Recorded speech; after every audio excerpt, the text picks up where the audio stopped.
அழகாப்பூர் காட்டுல சுஜிங்கிற ஒரு ஏழை குருவி ஒண்ணு வாழ்ந்து வந்துச்சு. அந்த ஏழை குருவி சுஜி தான் வீட்டுக்கு பக்கத்திலேயே தோசைகளை சுட்டு அந்த காட்டுல வசிக்கிற மற்ற பறவைகளுக்கு கொடுத்துச்சு. அதன் மூலம் வர வருமானத்துல சுஜி குருவி தன்னுடைய வாழ்க்கையையும் நடத்தி வந்துச்சு.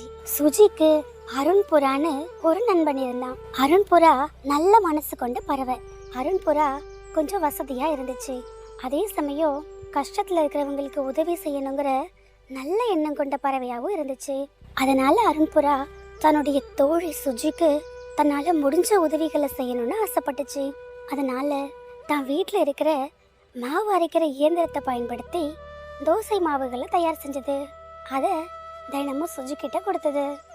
சுஜியும் அந்த மாவுகளை பயன்படுத்தி நிறைய தோசைகளை சுட்டுச்சு. அப்புறம் அந்த தோசைகளை அந்த காட்டில் இருக்கிற பறவைகளுக்கு விற்பனை செஞ்சு அதன் மூலம் கொஞ்சம் வருமானமும் ஈட்டுனுச்சு. இப்படி சுஜியினுடைய வாழ்க்கை நகர்ந்துச்சு. இது ஒரு புறம் இருக்க, அதே காட்டில் ராணி காலுங்கிற 2 காகங்கள் வாழ்ந்து வந்தாங்க. அந்த காகங்கள் உழைக்கிறதுக்கு பயப்படுற காகங்களாகவும் சோம்பேறித்தனமான காகங்களாகவும் இருந்தாங்க. அதனால அந்த காகங்கள் அந்த காட்டில் இருக்கிற மற்ற பறவைகளை ஏமாத்தியும் அவங்க கிட்ட இருக்கிற உணவுப் பொருட்களை திருடியும் தங்களுடைய வாழ்க்கையை நடத்தி வந்தாங்க. இப்படி அந்த காகங்களுடைய வாழ்க்கையும் நகர்ந்து வந்துச்சு. ஒரு நாள் அழகாப்பூர் காட்டுக்கு புதுசா ஒரு பறவை வந்துச்சு. அந்த பறவை ரொம்ப பசியா இருந்துச்சு. பறந்து பறந்து ரொம்ப களைப்படைஞ்சதால இலைப்பாற ஒரு இடத்துல அமர்ந்துச்சு. அப்போ அந்த இடத்துல சுஜிக்குருவி தோசை சுடுறத அந்த பறவை பார்த்துச்சு. நான் இப்போ ஒரு நல்ல இடத்துக்கு வந்திருக்கேன்னு நினைக்கிறேன். அதோ அங்க ஒரு பறவை தோசை சுடுது. எனக்கும் ரொம்ப பசியா இருக்கு. அந்த பறவை கிட்ட நான் தோசை கேட்டா அந்த பறவை கொடுக்குமா? ஆனா என்கிட்ட காசு இல்லையே. எப்படி அந்த பறவை எனக்கு தோசை கொடுக்கும்? அந்த பறவைய பார்த்தா ரொம்ப கஷ்டப்படுற பறவையா தெரியுது. அதனுடைய வீடு ரொம்ப மோசமான நிலைமையில இருக்கு. எனக்கு தெரிஞ்சு இந்த தோசைகளை விற்பனை செஞ்சுதான் அந்த பறவை தன்னுடைய வாழ்க்கையை நடத்துது. இப்படி ஒரு சூழ்நிலையில இருக்கிற இந்த பறவை எனக்கு எப்படி உதவி செய்யும்? இப்போ நான் அந்த பறவை கிட்ட உதவி கேட்கலாமா? என்ன செய்யலாம்?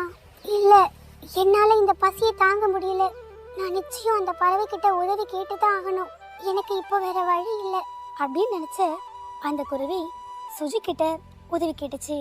தோழி, என்னுடைய பேரு திஷி. நான் பக்கத்து காட்டுல இருந்து வரேன். நான் இந்த காட்டுக்கு புதுசு. எனக்கு இப்போ ரொம்ப பசியா இருக்கு. இங்க எனக்கு யாரையுமே தெரியாது. நான் கொஞ்சம் முன்னாடிதான் உன்னுடைய இந்த தோசை கடையை பார்த்தேன். உன்னால எனக்கு ஏதாவது உதவி செய்ய முடியுமா? நீ ரொம்ப கஷ்டத்துல இருக்கேன்னு உன்னை பார்க்கும் போதே எனக்கு தெரியுது. உன்னுடைய வீட்டை பார்க்கும் போதே எனக்கு உன்னுடைய நிலைமை புரிஞ்சுது. ஆனாலும் என்னால என் பசியை தாங்கிக்கவே முடியல. பசி மோசமா இருக்கு. அதனாலதான் நான் இந்த உதவியை உன்கிட்ட கேட்குறேன். திஷி, என்னுடைய பேரு சுஜி.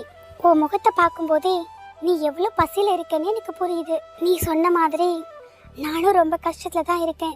ஆனால் அதுக்காக உன்னை பசியிலேயே அனுப்ப எனக்கு மனசு இல்லை. நீ வேற பக்கத்து காட்டில் இருந்து வர. உனக்கு வேற இந்த காட்டில் யாரையோ தெரியாதுன்னு சொல்கிற. இப்போ நானே உனக்கு உதவி செய்யலைன்னா வேற யார் உனக்கு உதவி செய்வாங்க? நீ ஒன்றும் கவலைப்படாத. இன்னையிலிருந்து என்ன நீ உன்னுடைய நண்பனா நினச்சிக்கோ. நான் உனக்கு நல்ல நண்பனா இருப்பேன். இன்னைக்கு மட்டும் இல்லை, எப்போல்லாம் உனக்கு பசிக்குதோ அப்போல்லாம் நீ இங்க வரலாம். நீ வயறார இந்த தோசைகளையும் சாப்பிடலாம். நீ எதை பத்தியும் யோசிக்காத. நீ இந்த காட்டுல இருக்கிற வரைக்கும் என்னால முடிஞ்ச எல்லா உதவிகளையும் நான் உனக்கு செய்யறேன் அப்படின்னு சொன்னது சுஜி. அதுல இருந்து திஷி பறவையும் சுஜி பறவையும் நல்ல நண்பர்களானாங்க. அப்புறம் சுஜி குருவி திஷிக்கு தோசைகளை கொடுத்துச்சு. திஷியும் அந்த தோசைகளை சந்தோஷமா சாப்பிட்டது. அப்புறம் சுஜிக்கு நன்றி சொன்ன திஷி அங்கிருந்து போனுச்சு. கொஞ்ச நேரத்துக்கு அப்புறம் அந்த இடத்துக்கு அருண்புறா வந்துச்சு.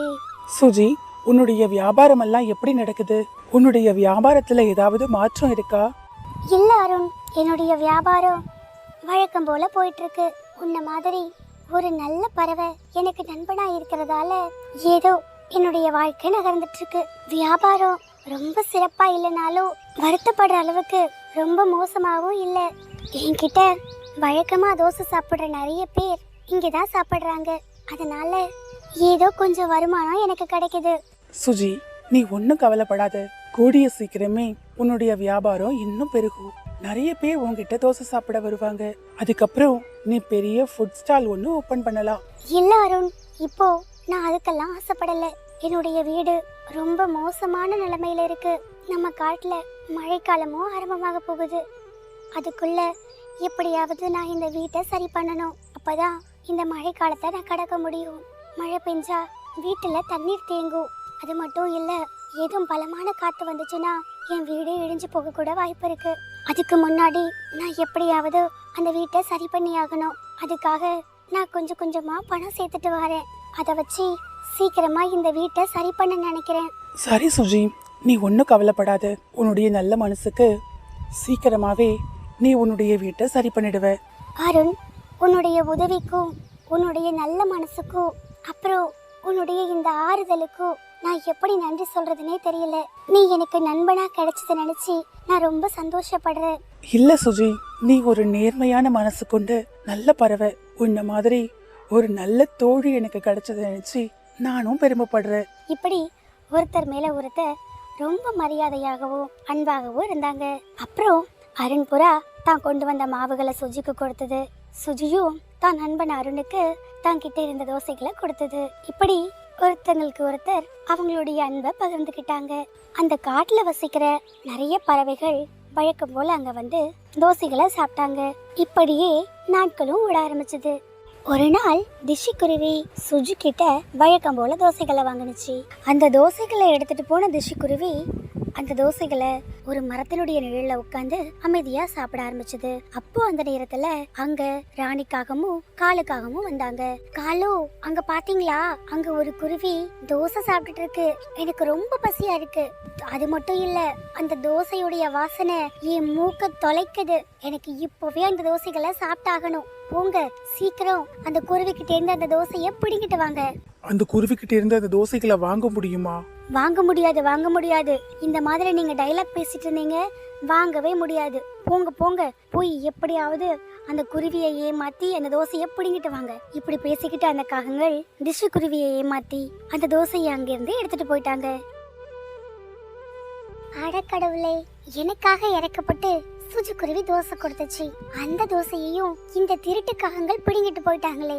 கடவுளே, இந்த உலகத்துல நல்லவங்களும் இருக்காங்க, கெட்டவங்களும் இருக்காங்க. நான் என்னவோ எனக்கு பசியில தான் தூங்கணும் போல. அப்புறம் அன்னைக்கு ராத்திரி அந்த காட்டுல முழு பௌர்ணமி. மறுநாள் காலையில காட்டுல ஜூன்னு மழை பெஞ்சது. அந்த மழை தண்ணி சுஜியினுடைய வீட்டுக்குள்ள வர ஆரம்பிச்சது. பாவம் அந்த ஏழைக்குருவி சுஜி அந்த மழையில அந்த ஓட்ட வீட்டுக்குள்ள ரொம்ப கஷ்டப்பட்டது. அப்போ அந்த இடத்துக்கு திஷிக்குருவி வந்துச்சு. சுஜி, நான் உனக்கு உதவி செய்யணும்னு ஆசைப்படுறேன். நீ எனக்காக எவ்வளவோ உதவி செஞ்சிருக்க. அதனால நானும் உனக்கு என்னால முடிஞ்ச உதவிகளை செய்யணும்னு நினைக்கிறேன். திஷி, நீ உதவி செய்யணும்னு நினைக்கிறது சரிதான். ஆனா நீயும் ரொம்ப கஷ்டப்படுற பறவை. உன்னால எப்படி எனக்கு உதவி செய்ய முடியும்? அப்போ அந்த நேரத்துல திஷிக்குருவி ஒரு அழகான தேவதையா மாறிடுச்சு. சுஜி, நீ நினைக்கிற மாதிரி நான் ஒரு பறவை இல்லை, நான் ஒரு தேவதை. ஒரு முனிவருடைய சாபத்தால தான் நான் ஒரு பறவையா வாழ்ந்து வந்தேன். நான் ஒரு பௌர்ணமியை கடக்கிற நாளப்போ என்னுடைய பழைய உருவத்துக்கு திரும்புவேன்றது என்னுடைய சாப விமோச்சனம். நானும் ஒரு பௌர்ணமியை கடந்து வந்துட்டேன். அதனால இப்போ நான் ஒரு தேவதையா மாறி இருக்கேன். நான் ஒரு குருவியா இருந்தப்போ நீ எனக்காக நிறைய உதவிகள் செஞ்சிருக்க. அந்த உதவிகளை நான் எப்பவும் மறக்க மாட்டேன். நீ எனக்கு செஞ்ச உதவிக்காக நான் உனக்கு நன்றி சொல்லிக்கிறேன். அதே சமயம் நீயும் சந்தோஷமா இருக்கணும்னு நான் ஆசைப்படுறேன் அப்படின்னு சொன்ன அந்த தேவதை சுஜியினுடைய அந்த உடைஞ்ச வீட்டை ஒரு அழகான தோசை வீடா மாத்தினாங்க.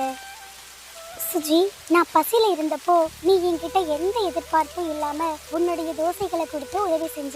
அந்த தோசைகளே இப்போ உனக்கு ஒரு தோசை வீடா மாறி இருக்கு. இனி உன்னுடைய வாழ்க்கையில எப்பவும் சந்தோஷம் தொடரட்டும். அப்புறம் சுஜி, எனக்கு ஒரு சின்ன ஆசை. அதை உன்னால நிறைவேற்ற முடியுமா? சொல்லுங்க தேவதையே, நான் உங்களுடைய ஆசைகள் நிறைவேற்ற காத்திருக்கேன். உங்களுக்கு நான் இப்போ என்ன செய்யணும்? சுஜி, கொற்ற இந்த மழையில சூடான உன்னுடைய தோசைகளை சாப்பிடணும்னு எனக்கு ரொம்ப ஆசையா இருக்கு. உன்னால எனக்கு தோசைகள் சுட்டு தர முடியுமா? அப்புறம் சுஜி குருவி சந்தோஷமா அந்த தேவதைக்கு தோசைகளை கொடுத்துச்சு. அந்த மழையை ரசிச்சபடி அந்த தேவதையும் சுஜியினுடைய தோசை வீட்டுக்குள்ள சந்தோஷமா அந்த தோசைகளை சாப்பிட்டாங்க. அதுல இருந்து சுஜியும் எந்த கஷ்டமும் இல்லாம சந்தோஷமா வாழ ஆரம்பிச்சது. நண்பர்களே, இந்த கதையிலிருந்து நம்ம தெரிஞ்சுக்க வேண்டியது என்னன்னா, நாம மத்தவங்களுக்கு உதவி செய்யும் போது அவங்க கிட்ட எந்த பலனையும் எதிர்பார்க்காம உதவி செய்யணும். அப்படி செய்யும் போது ஏற்ற நேரத்துல அதற்கான பலன் நம்மள நிச்சயம் தேடி வரும். நண்பர்களே, இந்த கதையில் இடம்பெறும் பறவைகளின் பெயர்களாக உங்கள் குழந்தைகளின் பெயர்கள் சித்தரிக்கப்பட நீங்க விரும்பினால் உங்கள் குழந்தைகளின் செல்ல பெயர்களை கமெண்ட் பாக்ஸில் கமெண்ட் செய்யுங்கள்.